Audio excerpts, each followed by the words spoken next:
ವಿದ್ಯಾರ್ಥಿಗಳ ರಕ್ತ ಕಣ್ಣೀರು, ಆ ಪೋಷಕರ ಆಕ್ರಂದನ, ದೇಶ ಇವತ್ತಾಗ್ತಿರೋರು ಇಡೀ ದೇಶ ಮರುಗ್ತಿದೆ.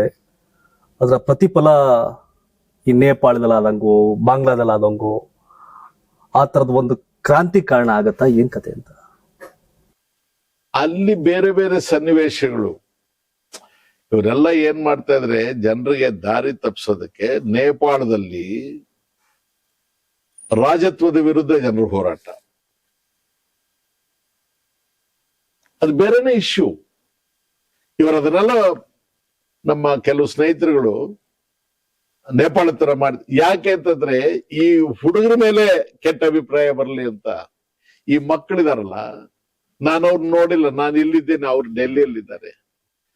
ನಿರ್ಮಲವಾದ ಹೂವುಗಳಿವು, ಅವು ಕಲ್ಮಶನೇ ಗೊತ್ತಿಲ್ಲ. ನಿನ್ನೆ ಅವ್ರು ಎಲ್ಲಿದ್ರು ನಮಗ್ ಗೊತ್ತಿಲ್ಲ, ನಾಳೆ ವಾಪಸ್ ಈ ಪ್ರಾಬ್ಲಮ್ ಸಾಲ್ವ್ ಆದ್ರೆ ಅವ್ರು ಎಲ್ಲಿ ಹೋಗ್ತಾರೋ ಗೊತ್ತಿಲ್ಲ. ಅವ್ರಿಗೆ ನಾನು ಹೇಳಿದ್ನಲ್ಲ, ಅಜೆಂಡಾನು ಇಲ್ಲ, ಜೆಂಡಾನು ಇಲ್ಲ. ಆ ಮಕ್ಕಳಿಗೆ ಯಾವ್ಯಾವ್ದೋ ತಂದು ತಗಲ್ಸೋದ್ ಬೇಡ. ನೀಟ್ ಅಂತಂದ್ರೆ ಅದವ್ರ ಲೈಫ್ ಅಂಡ್ ಡೆತ್ ಕ್ವಶನ್ ರೀ. ಕುರ್ಚಿಯಲ್ಲಿ ಕೂತವ್ರಿಗೆ ಭಯ ಇಲ್ವಾ ಅಂತ. ಭಯ ಯಾವಾಗ ಬರುತ್ತೆ ನಿಮ್ಗೆ? ಪ್ರಜಾಪ್ರಭುತ್ವದಲ್ಲಿ ಜನರ ಬಗ್ಗೆ ಗೌರವ ಇದ್ರೆ ಭಯ ಬರುತ್ತೆ.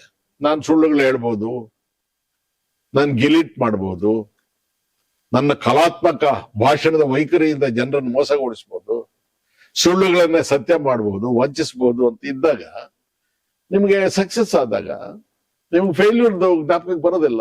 ಓ, ಇದೇ ಬೆನಿಫಿಷಿಯಲಿ ಹೀಗೆ ಮಾಡಬಿಡಿದ್ಯಾವ ಮಾ ವಿಚಾರ ಅಂತ ಹೇಳಿ.